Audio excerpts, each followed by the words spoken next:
Hello everyone. आजच्या retail मॅनेजमेंटच्या लेक्चरमध्ये पुन्हा एकदा सर्वांचं स्वागत. आपण रिटेल मॅनेजमेंटच्या थर्ड युनिटमध्ये सोर्सेस फॉर मर्चंडाईज म्हणजे मर्चंडाईज तुम्हाला कुठून अवेलेबल होतात या प्रोडक्ट्स तुम्ही कुठून अवेलेबल करता ऍज अ रिटेलर म्हणून, तर हे बघणार आहोत. यामध्ये आपल्याला बरेचसे पॉइंट्स असे आहेत की जे माहितीचे आहेत की आपण आतापर्यंत मार्केटिंग मध्ये जे शिकलोय की प्रोडक्ट कसा अवेलेबल केला जातो, मॅन्युफॅक्चरर्स काय करतात, कुठलं फंक्शन त्यांचं आहे, कसे प्रोड्यूस करतात प्रोडक्ट, त्याच्यासाठी तुम्हाला रिटेलर कशा पद्धतीने फायनल कस्टमर पर्यंत प्रोडक्ट पोहोचवतो. तर हे सगळं माहितीचं असल्या कारणाने फक्त वर्ड्स थोडेसे बदलले. जो सेलिंग साठी ठेवलेला मटेरियल आहे दॅट इज कॉल्ड मर्चंडाईज, म्हणजे आपण इथे प्रोडक्ट पण कन्सिडर करू शकतो. तर अशा पद्धतीने आपल्याला त्याचे सोर्सेस बघायचे. तुम्ही फर्स्ट सेंटेन्स मध्ये बघू शकता की retailers can source their merchandise from manufacturers or produce their own store brands. Both manufacturer brands and private labels have their own advantages. Selecting brands and choosing a brand strategy are components of a retailer's process. इथे manufacturer कडून काय केलं जातं, तो मर्चंडाईज source कुठला आहे तुमचा, म्हणजे कोणाकडून अवेलेबल करता, तर रिटेलर काय करतात, मॅन्युफॅक्चरर कडून घेतात ते प्रोडक्ट्स. त्यानंतर produce their own store brands, म्हणजे ते त्यांच्या स्वतःच्या स्टोअर मधून ते ज्याला आपण म्हणतो प्रायव्हेट लेबलिंग त्याला करून किंवा स्वतःच्या नावे ते सेल करतात. Both manufacturer brands and private labels have their own advantages. म्हणजे मॅन्युफॅक्चरर ब्रँड जो आहे किंवा प्रायव्हेट लेबल ब्रँड जो आहे, तर ह्याचे प्रत्येकाचे ऍडव्हान्टेजेस आहेत. Selecting brands and choosing branding strategy are components of a retailer's process.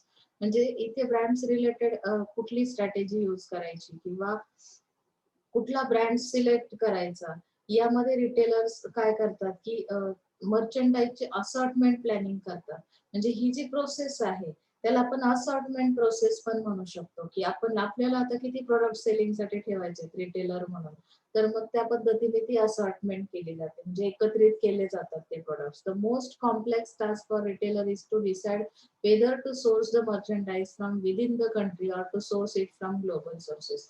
आता रिटेलर्सचं वर्क इतकं लिमिटेड राहिलेलं नाहीये की ते फक्त आपल्या डोमेस्टिक मार्केट मधले जे मॅन्युफॅक्चरर्स आहेत तर त्यांच्याकडून फक्त प्रोडक्ट घेऊ शकतील, तर ग्लोबल लेवलला म्हणजे ऑल ओव्हर वर्ल्ड मध्ये जे काही रिटेलर्स आहेत किंवा मॅन्युफॅक्चरर्स आहेत तर त्यांच्याकडून पण ते प्रोडक्ट्स अवेलेबल करू शकतात. मग हे जे डिसिजन घेणे आहे किंवा डिसाईड करणं आहे हे थोडं हार्ड झालंय. आता आपल्याकडचा प्रोडक्ट आपल्या मॅन्युफॅक्चरर कडून असॉर्टमेंट करायची की बाहेरच्या एखाद्या कंट्री मधून तो प्रोडक्ट मागवायचा, हे ठरवणं तसं थोडं डिफिकल्ट आहे. आता तुमच्याकडे ऑप्शन्स खूप असतील. सपोज तुम्ही रिटेलर आहात तर तुम्हाला सुद्धा तो मर्चंडाईज अवेलेबल करताना प्रश्न पडेल की नक्की कुठला मॅन्युफॅक्चरर घेऊ, कुठलं ब्रँड मी सिलेक्ट करू किंवा कशा पद्धतीने त्या ब्रँडची स्ट्रॅटेजी असेल, कुठल्या स्ट्रॅटेजीने मी ते कस्टमरला सेल करू, हे सगळं ठरवणं तसं हार्ड आहे. So the merchandise handling process is as important as the merchandise purchasing process. आता पर्चेसिंगची जी प्रोसेस आहे ती आणखी थोडीशी वेगळी आहे, ती पण इम्पॉर्टंट असणार आहे. म्हणजे मर्चंडाईज फक्त सिलेक्ट करणं एवढंच लिमिटेड नाही, तर ती पर्चेसिंगची प्रोसेस जी असेल त्यामध्ये दिला it involves developing a plan to get the merchandise carefully into the store. म्हणजे तुम्हाला तो चांगल्या पद्धतीने काय करायचा आहे, डेव्हलप करायचा आहे. म्हणजे तो जो प्लॅन आहे तुमचा, तो प्लॅन डेव्हलप कशासाठी केला जाईल की तो मर्चंडाईज तुमच्याकडे व्यवस्थित स्टोअर मध्ये आला पाहिजे किंवा सेलिंग साठी तो कुठल्या शेल्फ्सला तुम्ही तो अवेलेबल करणार आहात. रिटेलर म्हणजे आता आपण सुपर मार्केट शिकलो, हायपर मार्केट शिकलो, तर कशा पद्धतीने तो प्रेझेंट करायचा, व्हिज्युअलाइज करायचा आहे की ज्याच्यामुळे तुमचा जो टार्गेट ऑडियन्स आहे तो त्याकडे अट्रॅक्ट होईल. लक्षात येत आहे? So pricing, marking the inventory, arranging displays on and on floor assortments, customer transactions, delivering the goods. म्हणजे त्यामध्ये आता तुम्ही काय केलं, अरेंज केलं, त्याचा डिस्प्ले प्रॉपर केला, नंतर त्याची असॉर्टमेंट केली. कस्टमर ट्रान्झॅक्शन म्हणजे काय की डिलिव्हरी कशा पद्धतीने देणार आहात त्या गुड्सची, त्या मर्चंडाईजची, म्हणजे डिलिव्हरीचं शेड्यूल, जे डिस्ट्रीब्युशन चॅनल्स तुम्ही यूज करताय किंवा तुम्ही जी टेक्नॉलॉजीचा वापर करताय की कशा पद्धतीने तुम्ही वेबसाईटच्या थ्रू किंवा जे काही होम डिलिव्हरी आहे त्यामध्ये कुठली प्रोसेस तुम्ही अप्लाय करणार आहात, मग हँडलिंग कसं केलं जाईल, कस्टमर कडून काही कंप्लेंट्स आल्या तर त्या कशा मॅनेज केल्या जातील, टेकिंग डिसिजन्स रिगार्डिंग डॅमेज मर्चंडाईज, म्हणजे डॅमेज झालेला जर मर्चंडाईज असेल तर त्याच्याशी रिलेटेड तुम्ही डिसिजन कसा घेणार आहात, and finally controlling and monitoring losses due to merchandise pilferage. म्हणजे कंट्रोल करणं ती प्रोसेस, मॉनिटरिंग करणं, या सगळा पार्ट तुम्हाला या मर्चंडाइज मध्ये येतो रिटेलर. म्हणजे खूप बर्डन तसं असणार आहे तुमच्यावर रिटेलर म्हणून. त्या बाईंगचे फंक्शन्स दिलेले आहेत की बाईंग करताना तुम्हाला basic role of buyer is to find, evaluate and select merchandise for the retail store. म्हणजे आता जेव्हा तुम्हाला तो बाय करायचा आहे मर्चंडाइज, त्यावेळेस तुम्हाला इव्हॅल्युएशन करावं लागेल की तुमच्याकडे जे ऑप्शन्स अवेलेबल आहेत त्यातून माझ्यासाठी बेस्ट ऑप्शन कुठला आहे. In this process you needs cultivate sources for which suitable merchandise can be secured for the retail organization. To do this effectively, he needs to answer the following questions. आता यामध्ये questions कुठले असतील बघा. What to bye, नक्की काय bye करणार आहात as a retailer. when to buy, how much to buy, किती प्रमाणात करणार आहात, where and from whom to buy, कुठून करणार आहात. म्हणजे ग्लोबल लेवल जसं आपण बघितलं की बाहेरच्या मॅन्युफॅक्चरर्स कडून बाय करणार आहात किंवा नक्की तो कोण असेल, तो पर्सन मॅन्युफॅक्चरर कोण असेल. The buying function is crucial function in retail management. आता हे रिटेल मॅनेजमेंट मधलं सगळ्यात हार्ड आणि कॉम्प्लेक्स असं फंक्शन आहे बाईंग फंक्शन. त्याची सायकल दिलेली आहे त्यांनी, buying cycle. Buying cycle is pattern process that the buyers go through when contemplating the purchase, understanding the pattern buyers go through in the industry. It is a key effective marketing and promotion. The buying cycle is divided into the following. आता buy करताना कुठलाही merchandise सुरुवातीला तुम्हाला काय असणं गरजेचं आहे.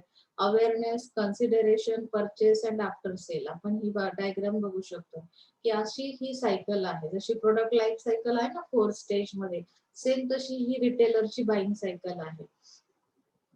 आता फर्स्ट स्टेप बघूया. The first step in the buying cycle is awareness. This is the point at which buyer recognises his needs. He needs something, or the point at which he recognizes the product or service and views it as a possibility. Much of companies' market research and promotions are geared to reach customers with brand messages at the point they first become aware of need or in effort to stimulate this reality. इथे as a retailer म्हणून तुमचा role काय असेल की तुम्हाला इथे bye करण्यापूर्वी कस्टमरच्या needs काय आहेत, कस्टमरचा पॉइंट ऑफ व्ह्यू काय आहे, त्याच्या नीड्स नुसार त्यांच्या रिक्वायरमेंट्स नुसार तुम्हाला काय सेल करायचं आहे याचा विचार करून, याचा अवेअरनेस ठेवून तुम्हाला काय करायचंय, बाईंग करायचं आहे. कन्सिडरेशन मध्ये काय करायचंय, नेक्स्ट स्टेज जे आहे, this is one of the most impacting stages in terms of the company status. With the buyer, during this stage, the buyer formulates the consideration set and evaluates each option on factors important to him. म्हणजे आता यामध्ये consideration मध्ये त्यांनी एक गोष्ट महत्वाची mention केली. Company's ability to convey benefits that coincide with target customer needs is crucial. During this time, advertising, public relations and sales efforts all contribute to these communication efforts. म्हणजे आता तुम्ही एकदा अवेअरनेस तुम्हाला आलं की कुठला मर्चंडाइज मी बाय करणार आहे किंवा मी तो कस्टमरच्या नीड्स नुसार बाय केलेला असेल. आता मला सेकंड थिंग कन्सिडर काय करायची की तो कस्टमरला त्या वेळी अवेलेबल करायचा आहे. मग मला त्यासाठी कन्वे करावं लागेल. माझ्याकडे ती पॉवर असली पाहिजे किंवा माझ्याकडे ती ॲबिलिटी असली पाहिजे. कन्वे करण्यासाठी मग मी कम्युनिकेशनवर एफर्ट्स घेईन. मग मी कम्युनिकेशन कशाच्या थ्रू करणार आहे, तर ऍडव्हर्टायझिंग करेल, मी पब्लिक रिलेशन मेंटेन करेल. पब्लिक रिलेशन मॅनेजमेंट सुद्धा आहे की त्यासाठी मी सेलिंगसाठी काय करेल, अशा पद्धतीने एफर्ट्स घेईल आणि कम्युनिकेट करून काय करेल की त्या ऑडियन्सला मी माझं जे काही मर्चंडाइज आहे ते प्रेझेंट करेल, त्याचं डिस्प्ले करेल. म्हणजे कन्सिडर केलं जातं इथे टार्गेट ऑडियन्सच्या नीड्स नुसार त्यांच्याशी कम्युनिकेट केलं जातं. मग कम्युनिकेशनसाठी अनेक चॅनल्स तुमच्याकडे अवेलेबल असणार आहेत. सो परचेस मध्ये थर्ड पॉइंट मध्ये काय दिलं, point of purchase is the point at which buyer has determine which product or service best matches his needs at the most affordable price. आता परचेस करताना तुम्हाला कुठला पॉइंट लक्षात ठेवायचा आहे की कुठला प्रोडक्ट आहे किंवा सर्व्हिसेस आहेत त्या मॅच करतात कस्टमरच्या नीड्स सोबत. आणि त्या नीड्स काय आहेत हे समजून फक्त चालणार नाही, आपल्याला अफोर्डेबल प्राइस त्या कस्टमरसाठी कुठली आहे त्या प्रोडक्टची. If the product price and promotions have effectively convince enough customers during the consideration process that there is no problem. म्हणजे एकदा तुम्हाला कळलं की किती प्राइस त्याची डिसाइड करायची, कुठला प्रोडक्ट आहे, काय कन्सिडर करायचं, कसं कम्युनिकेट करायचं, की फायनली तो कस्टमर काय होईल की त्याच्यासोबत तुमची काय होईल, रिलेशनशिप तयार होईल किंवा त्यामुळे तो परचेसिंग पर्यंत येईल, त्याचा डिसिजन परचेसिंगचा होईल आणि त्यामुळे लॉंग टर्म पर्यंत तो कस्टमर सोबत तुमची रिलेशनशिप मेंटेन राहील. म्हणजे आफ्टर सेल सर्व्हिसेस तुम्ही कशा देताय किंवा तो किती सॅटिस्फाय होतो त्या मर्चंडाईजमुळे कस्टमर, तर त्यावर डिपेंड असेल की तो फ्युचरमध्ये पुन्हा रिपर्चेसिंग करेल किंवा नाही करेल. आफ्टर सेल सर्व्हिसेस मध्ये तेच दिले, फॉलोअप घ्या, त्यांचा एक्सपिरियन्स चेक करा कस्टमरचा आणि त्यानंतर त्यांना सॅटिस्फाईड असली जर आफ्टर सेल सर्व्हिस मिळाली तर ते माउथ पब्लिसिटी करतील तुमची पॉझिटिव्ह. त्यांना पॉझिटिव्ह एक्सपिरियन्स आला तर पॉझिटिव्ह पब्लिसिटी होईल, निगेटिव्ह आला तर निगेटिव्ह होईल. आता कुठले फॅक्टर्स बाईंग फंक्शनवर इम्पॅक्ट करतात, size of the retail operation, म्हणजे ऍक्च्युअली रिटेल ऑपरेशन्स कुठले आहेत हे तुम्हाला समजणं खूप गरजेचं आहे. ते जसं की आता तुम्ही स्टोअर्स जे काही चेन, स्टोअर चेन जी स्टडी केली, for example multi store chain may optimum to have buying process done at a regional or local level. म्हणजे तुम्ही रिजनल लेवलला सेलिंग करताय, लोकल लेवलला करताय किंवा तुमचा प्रोडक्ट कुठला आहे, नॅशनल लेवलचं ब्रँड आहे, नॅशनल ट्रेंड्स तुम्ही अवेलेबल केले, तर तुमचे जे काही ऑपरेशन्स आहेत ते बिग ऑपरेशन्स असतील. स्टोअर मध्ये जसं की तुम्ही कशा पद्धतीची अरेंजमेंट केलेली आहे, तुम्ही कुठल्या पद्धतीने सेलिंग करताय, वेबसाईटच्या थ्रू करताय, मॅन्युअली करताय, तर त्यावर डिपेंड असते ती साईज रिटेल ऑपरेशनची. काही रिटेल आउटलेट्स हे स्मॉल साईजचे आहेत, म्हणजे स्टोअर तुमचं एकच स्टोअर आहे तर तुम्हाला ते ऑपरेशन स्मॉल लेवलचे असतील, पण तुमचं जर मल्टी स्टोअर चेन आहे तर तुमचे ऑपरेशन बिग साईजचे असतील. म्हणजे हा फॅक्टर बाईंग फंक्शनवर इम्पॅक्ट करतो. लक्षात आलंय? सेपरेशन ऑफ ड्युटीज, आता तुम्ही रिस्पॉन्सिबिलिटीज कशा दिलेल्या आहेत की तुमच्याकडे असणारा जो अवेलेबल स्टाफ आहे तर त्यांच्या रिस्पॉन्सिबिलिटीज किंवा त्यांना सिक्युरिटी कशी दिलेली आहे. आता सपोज त्यामध्ये दिलंय की बाईंग, प्लॅनिंग आणि सेलिंग हे जे मेन त्यांच्या हे आहेत ऍक्टिव्हिटीज, तर ते सेपरेट केलेले आहेत का? जर ते सेपरेशन केलेलं असेल तर तुम्हाला आउटकम्स चांगले भेटतील. त्याचं कारण काय आहे की सेपरेशन ऑफ ड्युटीज मुळे तुम्हाला रिझल्ट कळतील, फीडबॅक कळेल की प्लॅनिंग मध्ये काय गडबड आहे, सेलिंग मध्ये काय गडबड आहे का, बाईंग मध्ये बाईंग करताना बाईंगचे ऑपरेशन्स कुठले आहेत. या पद्धतीने आपल्याला ते प्रॉब्लेम सॉर्ट आउट करता येते. शॉपिंग चॅनल्स कुठले अवेलेबल केलेले आहेत, बाईंग फॅक्टर्स कुठले इम्पॅक्ट करतात, तर शॉपिंग चॅनल मध्ये दिले nowadays consumer have number of options when it comes to how they want to shop online, through television, in store, via mail catalogues. म्हणजे कस्टमरला भरपूर सारे ऑप्शन्स आहेत म्हणजे शॉपिंगसाठी. मग मर्चंट्स कशा पद्धतीने, while merchant should offer all of these options to customer, it's pivotal they have the merchandising strategy in place to support this initiative. For example, mail order catalog need to be planned well in advance because production of this material can take a weeks or even months depending on the quantity needed. म्हणजे shopping करताना तुम्ही ज्या mail orders घेता, कॅटलॉगच्या through ज्या काही mail orders येतात, तर ते जास्त क्वांटिटी मध्ये असेल तर त्याचा टाइम पिरियड जास्त असतो की तुम्हाला कधी अवेलेबल होईल. कधी कधी एक मंथ पण लागतो, कधी एका वीक मध्ये पण तो प्रोडक्ट अवेलेबल होतो. म्हणजे अशा पद्धतीने तुम्हाला काय करायचंय, रिअल टाइम मध्ये त्या कस्टमरला कुठल्या टायमिंगला ती डिलिव्हरी अपेक्षित आहे त्यानुसार तुम्हाला ते चॅनल्स अवेलेबल करायचे. जर केले नाही तर तुम्हाला तो प्रॉब्लेम फेस करावा लागू शकतो. आता functions of buying for different types of organisations. आता बाईंगचे जे फंक्शन्स आहेत बघू शकताय तुम्ही यामध्ये. Buying for a single independent store, the most fundamental activities of any retail endeavor are buying of merchandise and reselling it to the end consumer.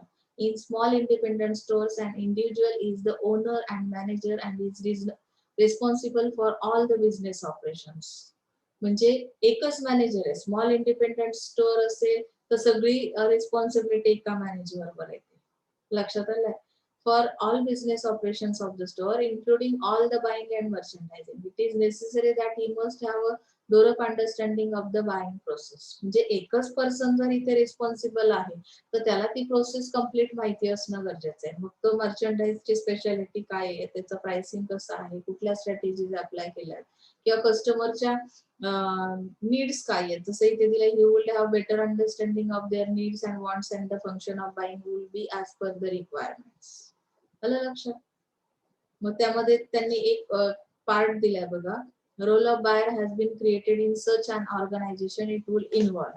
आता बायरचा role जो आहे ऑर्गनायझेशन मध्ये, तर तो कसा असेल, ऍज अ बायर रिटेलर जर असेल, coordinating the purchasing for various products, म्हणजे तुम्हाला कोऑर्डिनेशन करता आलं पाहिजे, जे वेगवेगळे प्रोडक्ट्स आहेत सेलिंगसाठी रिक्वायर्ड बाय द स्टोअर, तर त्याच्याशी कोऑर्डिनेशन करणं, रायटिंग ऑर्डर लिहून घेणं ऍज अ बायर म्हणून, जे त्यानंतर हँडलिंग स्पेशल ऑर्डर हँडल करणं वेन दे अराइव्ह, जेव्हा ते ऑर्डर्स येतील, making decisions regarding merchandise returns, taking pricing decisions of the product, म्हणजे प्राइस रिलेटेड डिसिजन घेतला जाईल, planning and coordinating various promotional activities, मग त्यासाठी प्रमोशन्स कसे देणार आहात, डिस्काउंट्स कसे देणार आहात, या सगळ्या गोष्टीचं प्लॅनिंग आणि त्याचं कोऑर्डिनेटिंग किंवा presentation of the merchandise in store, या सगळ्या गोष्टी तुम्हाला ऍज अ बायरच्या रोलमध्ये ऑर्गनायझेशन मध्ये कराव्या लागतील. ओके.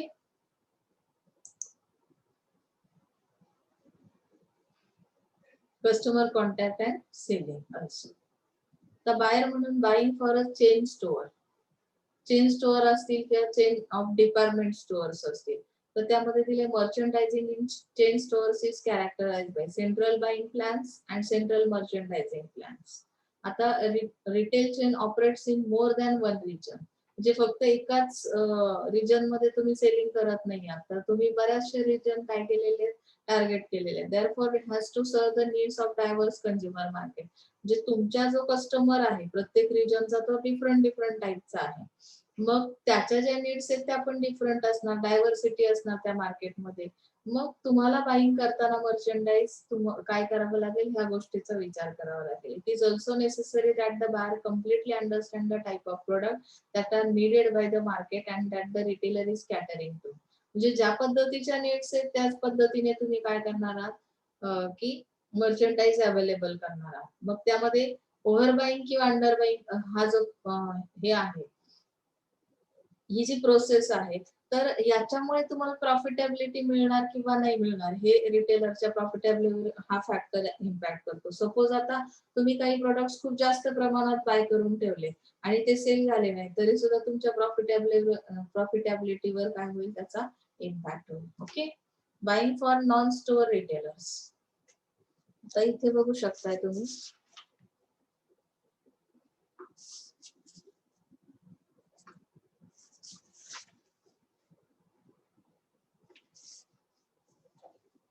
non-store retailers मध्ये दिल्या, process of buying and merchandising for a non-store retailer varies from that of the store retailer, like the meal order buyer needs to plan well in advance. Non store म्हणजे काय की जे store मध्ये तुम्ही purchasing करत नाही, bye करत नाही, तर तुम्ही काय करताय, ते मर्चंडाइज नॉन स्टोअर रिटेलर कडून अवेलेबल करताय. मग हे जे नॉन स्टोअर रिटेलर आहेत ते कसे करतात मग बाईंग, द मेल ऑर्डर पाठवल्या जातात, आधीच तुम्हाला जे काही लागणारे प्रोडक्ट्स आहेत त्याचा मेल केला जातो कॅटलॉग्सच्या through, and in addition the large variety of merchandise needs a fair amount of market work, आणि त्या पद्धतीने ते अवेलेबल केले जातात. Okay. So Young and Rubicam's brand asset valuator. आता यामध्ये ब्रँड असेट व्हॅल्युएटर मध्ये डिफरन्शिएशन, रिलिव्हन्स, एस्टीम, नॉलेज, या सगळ्या गोष्टी येतात. ब्रँड असेट इव्हॅल्युएटर म्हणजे काय आहे, Young and Rubicam's brand asset evaluator. Advertising agency Young and Rubicam develop a model of brand equity called brand asset valuator. आता यामध्ये हे मॉडेल दिलेलं आहे की याच्या थ्रू तुम्ही कशा पद्धतीने व्हॅल्युएशन कराल. Based on research with almost 200,000 consumers in 40 countries, BAV provides comparative measures of the brand equity of thousands of brands across hundreds of different categories. म्हणजे तुमच्याकडे जे काही ब्रँड्स अवेलेबल आहेत, जेवढ्या डिफरंट कॅटेगरीज अवेलेबल आहेत, तर त्यामध्ये कंपॅरेटिव्ह मेजर्स कुठले आहेत. देर आर 4 की कंपोनंट्स. आता कंपॅरिझन करण्यासाठी त्यांनी काही पिलर्स दिलेले आहेत, 4 पिलर्स, की जे तुम्ही या कॅम्पच्या थ्रू किंवा रुबी कॅम्पच्या थ्रू काय करू शकता, त्याचं व्हॅल्युएशन करू शकता. आता पहिला जो काही त्यातला पार्ट आहे, पहिला पिलर जो आहे डिफरन्शिएशन, मग त्याचं व्हॅल्युएशन करताना measures the degree to which brand is seen as different from others, म्हणजे कुठला ब्रँड कुठल्या ब्रँडपेक्षा, दोन ब्रँड मध्ये जेव्हा कंपॅरिझन केली जाते तर तुम्हाला त्या दोघांमधला डिफरन्स समजला पाहिजे. जसं की ability for brand to stand apart from its competitors. Brand should be as unique as possible. म्हणजे जेवढं तुम्हाला युनिकनेस त्यामध्ये आणता येईल तेवढा प्रयत्न केला जातो या मॉडेलच्या थ्रू. रिलिव्हन्स काय आहे? It measures a breed of a brand's appeal. Relevance is the actual and perceived importance to a large consumer market segment. यामध्ये रिलिव्हन्सी असली पाहिजे. म्हणजे जसं की आता ब्रीड किती आहे ती तुम्हाला मेजर करता आली पाहिजे. लक्षात आलं? एस्टीम म्हणजे काय की तो जो ब्रँड तुम्ही सिलेक्ट करणार आहात, बाय करणार आहात, how well the brand is regarded and respected. तो रिस्पेक्टेड असला पाहिजे. म्हणजे काय की इथे एस्टीम हा पार्ट खूप महत्वाचा आहे. Esteem is the perceive quality and consumer perceptions about the growing or declining popularity of a brand. तो ब्रँड पॉप्युलर कधी होतो? जेव्हा तो कसा आहे, एस्टीम त्यामध्ये आहे, त्याला आपण त्याची क्वालिटी कशी आहे त्यानुसार कस्टमर त्याचे परसेप्शन्स ठरवतो. नॉलेज मध्ये काय दिलंय? It measures how familiar and intimate consumer are with the brand. म्हणजे त्याला त्या कस्टमरला किती नॉलेज आहे त्या प्रोडक्टचं, त्या ब्रँडचं, फॅमिलियर किती आहे, त्यानुसार तो काय करेल? परचेसिंग करेल. म्हणजेच त्याला किती नॉलेज आहे, याचं अवेअरनेस किती आहे. तर ह्या पद्धतीने तो आयडेंटिफाय करेल ते ब्रँड आणि त्यानुसार तुम्हाला ब्रँड बिल्डिंग करायचे म्हणजेच ब्रँडची लॉयल्टी बिल्ड करायची. ओके. त्यामध्ये बघा तुम्हाला असेट व्हॅल्युएटरचं जे मॉडेल आहे तर हे त्यामध्ये ही डायग्राम मी तुम्हाला मुद्दामून दाखवूया. Brand value, brand vitality. यामध्ये ज्याला व्हायटॅलिटी म्हणजे काय की ते ब्रँड किती त्यामध्ये ज्याला आपण म्हणतो ना जिवंतपणा किती आहे. म्हणजे पाहिल्यानंतर काही गोष्टी बघा तुम्हाला लगेच आवडतात किंवा लगेच परचेसिंगचा डिसिजन होतो. ब्रँड स्टॅट्यूर म्हणजे काय की त्याची लेवल काय आहे. म्हणजे ज्या लेवल म्हणजे काय ते डायरेक्टली असं म्हणू शकत नाही की आपण त्याची हाईट किती आहे किंवा काय. तर याची नैतिक पातळी किती आहे त्या ब्रँडची. म्हणजे कशा पद्धतीने कस्टमर त्याला फील करतो. ब्रँड व्हॅल्यू मध्ये ह्या दोन गोष्टी खूप महत्वाच्या आहेत की त्यामध्ये असणारा जिवंतपणा किंवा त्यामध्ये असणारे जे काही त्याला आपण चैतन्य म्हणू शकतो की एखादा ब्रँड घेतल्यानंतर पाहिल्यानंतरच फ्रेश वाटतं तुम्हाला. तसं आहे. म्हणजे त्यावर तुम्ही लॉयल्टी असू शकते, तुमची ट्रस्ट करू शकता तुम्ही. इथे आहे की त्याची नैतिकता कशी आहे. तो कुठल्या गोष्टीसाठी त्याचं कन्झम्पशन केलं जातं. काही अल्कोहोल सारखे प्रोडक्ट आहेत तर त्याची नैतिक पातळी खालावलेली असेल की ज्यामुळे तुमच्या हेल्थवर वाईट परिणाम होतात. तर ते प्रोडक्ट्स त्याची नैतिक पातळी आहे का? नाही. आता ही जी व्हायटॅलिटी आहे ती कशामुळे येते? जिवंतपणा कशामुळे येतो? तर डिफरन्शिएशन आणि रिलिव्हन्स हे दोन फॅक्टर्स कंबाईन केले की ही व्हायटॅलिटी याच्यामध्ये येते. म्हणजे तो ब्रँड त्या पद्धतीने काय करतो की इम्पॅक्ट करतो, तुमचा पॉझिटिव्ह इम्पॅक्ट करतो. ब्रँड स्टॅट्यूर मध्ये काय की ह्या दोन गोष्टी एकत्र येतात, एस्टीम आणि नॉलेज.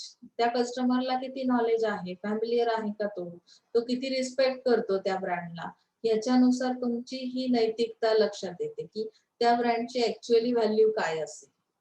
लक्षात येत आहे? म्हणजे अशा पद्धतीने ती जे रुबिकॅमचं मॉडेल आहे ते त्या पद्धतीने असेल. कन्सेप्ट ऑफ लाईफस्टाईल मर्चंट, तेच तुम्हाला जे डायग्राम एक्सप्लेन केली तेच या पॅराग्राफ मध्ये दिलेलं आहे. Concept of lifestyle merchandising. आता ही जी कन्सेप्ट आहे लाईफस्टाईल मर्चंडायझिंगची ती थोडीशी आपण बघूया.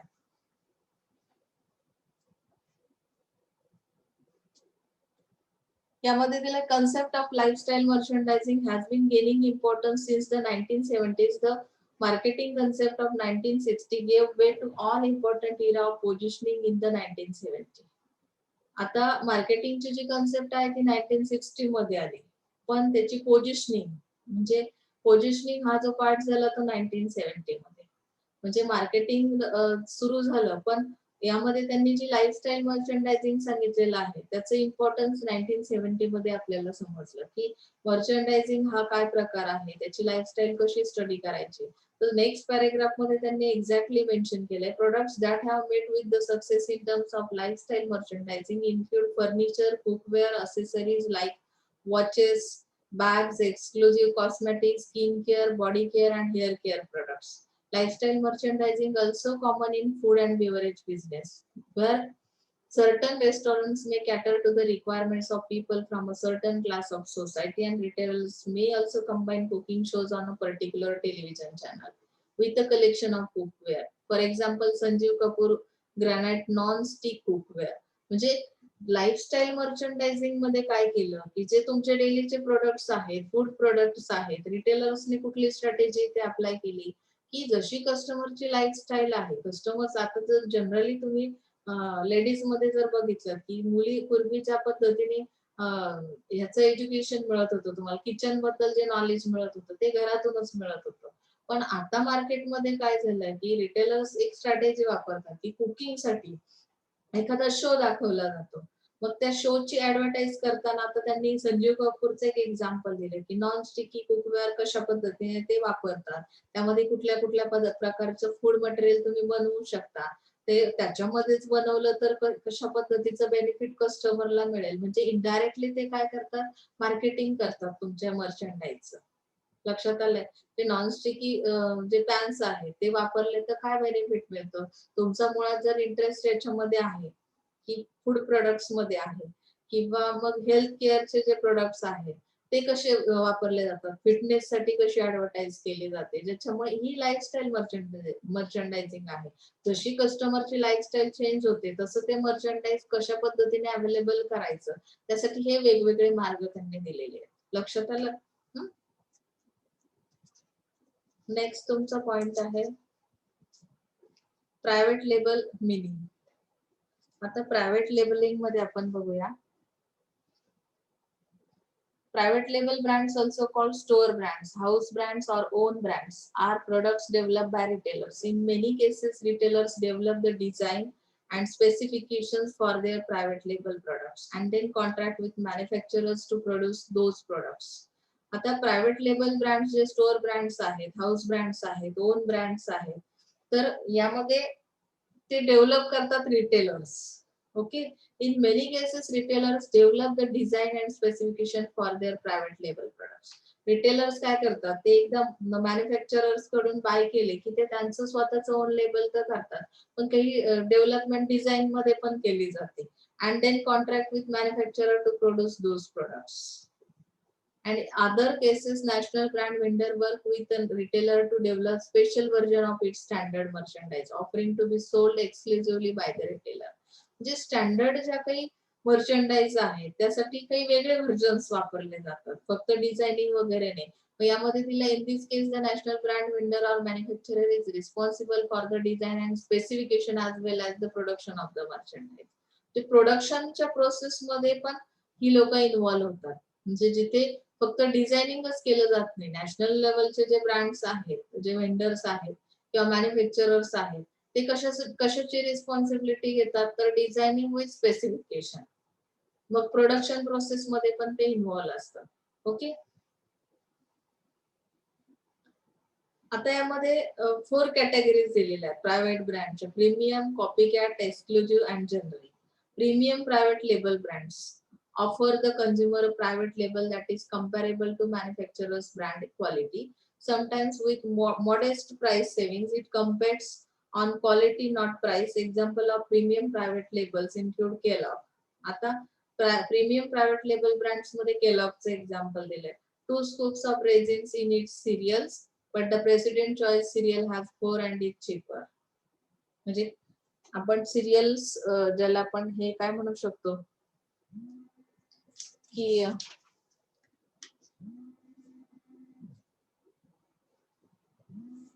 त्यामध्ये असणारे अन्नधान्याचे जे प्रोडक्ट्स आहेत त्यामध्ये रेझिन्स किती यूज केलेत, इथे 2 मिनिमम सांगितलेत. रेझिन्स म्हणजे काय की मनुका वगैरे तुम्हाला माहिती आहे ना, जे खातो आपण. प्रेसिडेंट चॉईस काय आहे, 4 ची आहे आणि ती चिपर आहे. म्हणजे केलॉग कशा पद्धतीने प्रायव्हेट लेबल ब्रँड्स तुम्हाला अवेलेबल करतं, तर हे इथे एक्झाम्पल मधून दिलंय.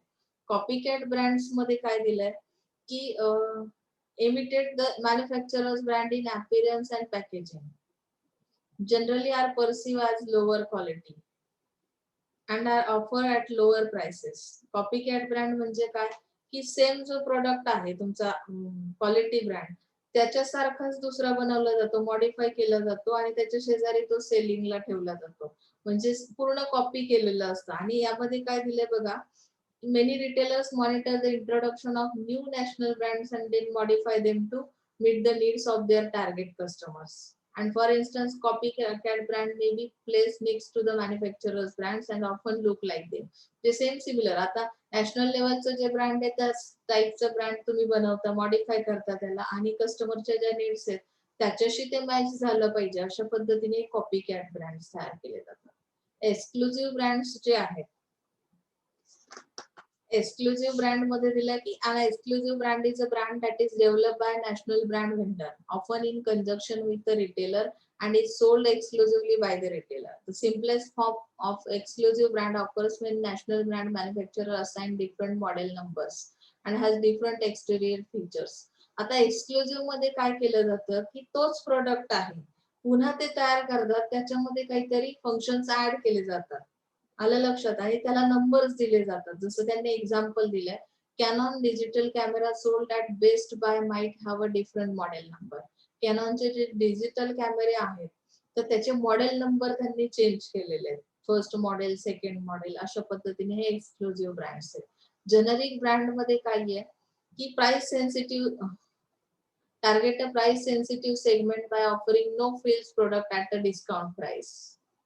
म्हणजे यामध्ये प्राइस सेन्सिटिव्ह असा ग्रुप आहे जेनरिक ब्रँड साठी. This products are use typically for commodities like milk or eggs. म्हणजे हे प्रोडक्ट ज्या पद्धतीने ग्रोसरी स्टोअर्स मध्ये सेल केले जातात ते जेनरिक ब्रँड मध्ये येतात. त्याचं नीड आणि इम्पॉर्टन्स काय आहेत प्रायव्हेट लेबलचे आपण ते बघूया.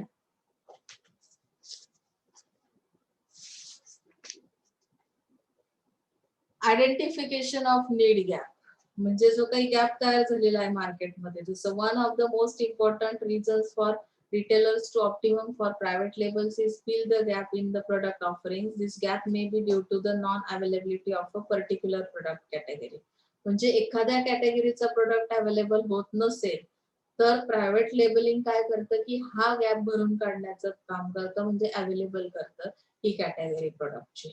कंट्रोलिंग मध्ये काय दिलंय, private labels offer retailers control over product factors such as pricing, size, package designing, production and distribution. म्हणजे हे जे काही प्रोडक्शन चालतं, डिस्ट्रीब्युशन चालतं, तर ह्या सगळ्या गोष्टी रिटेलर्स काय करतात, प्रायव्हेट लेबलिंगच्या थ्रू कंट्रोल मध्ये ठेवल्या जातात. Okay.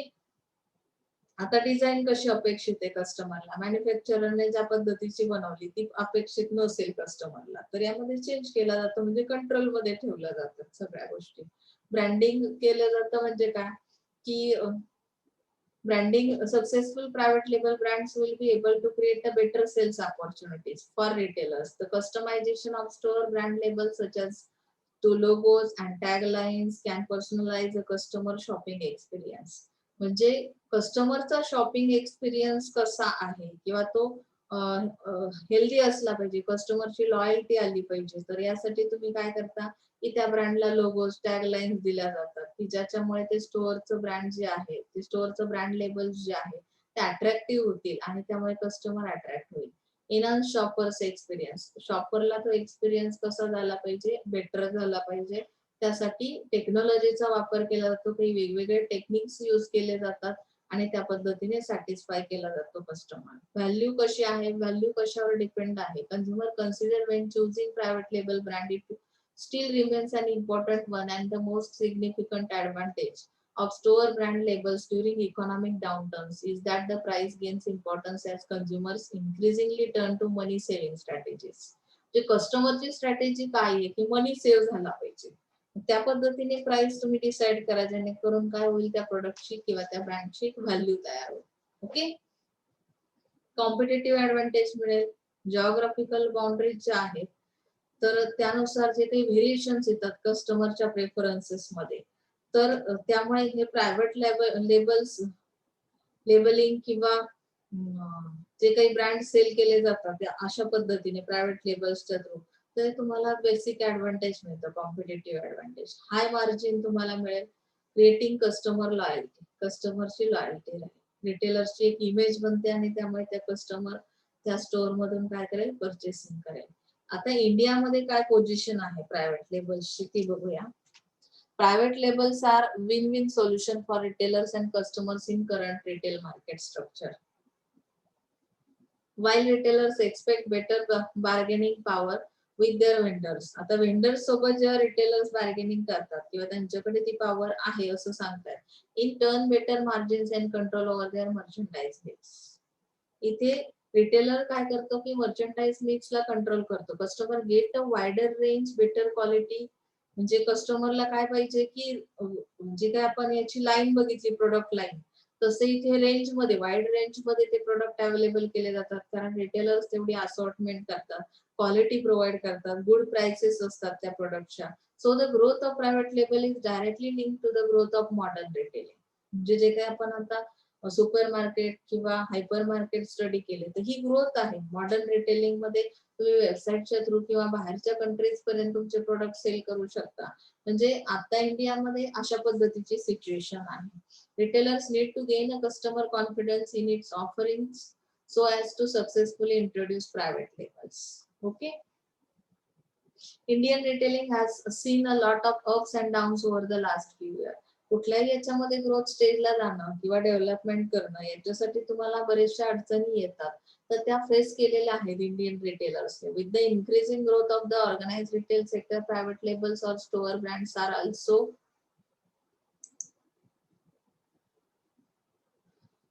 increasingly accepted by the Indian organized retail market. Though the growth of private labels was seen across categories, growth in grocery was prominently seen in supermarket at 50%. म्हणजे जसं इथे percentage मध्ये दिलेलं आहे की ग्रोथ कशी झाली, सुपर मार्केट मध्ये किती, हायपर मार्केट मध्ये 30%, अशा पद्धतीने व्हॅल्यू सेल्स त्यांचा सुरू आहे. त्यामध्ये फार्मसी प्रोडक्ट किती आहे प्रायव्हेट लेबलिंग मध्ये ते पर्सेंटेज दिलेलं आहे. The private label market in India is currently estimated at rupees 13 billion, which accounts for 10 to 12% of organized retail in India.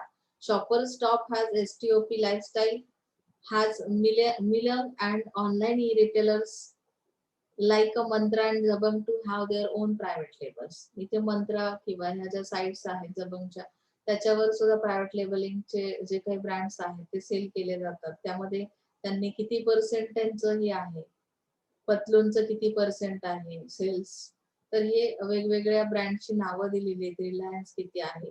Aditya Birla Retail plans to increase the share of own brands in sales from the present 3% to 10% in the next 2 to 3 years.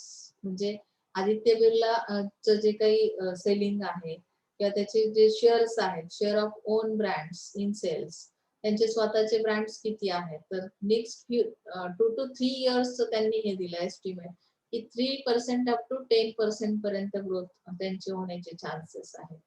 अशा पद्धतीने त्यांनी electronic products वगैरे सगळ्या गोष्टींचा percentage दिलाय, म्हणजे की आता सध्याची ती पोझिशन आहे इंडियाची. लो प्राइसिंगचा हा टॉपिक तुम्हाला ऍज पर सिलेबसनी हा एक्सेसिव्ह आहे, हा आपण अवॉइड करणार आहोत. आपल्याला डायरेक्टली रिटेल प्राइसिंग पुढच्या लेक्चरला स्टडी करायचंय. आजच्यासाठी आपण इथे थांबणार आहोत, कारण एकदम जर हा टॉपिक संपवला तर तुम्हाला समजणार नाही. सो काही अडचण असेल तर विचारत चला. So thank you so much.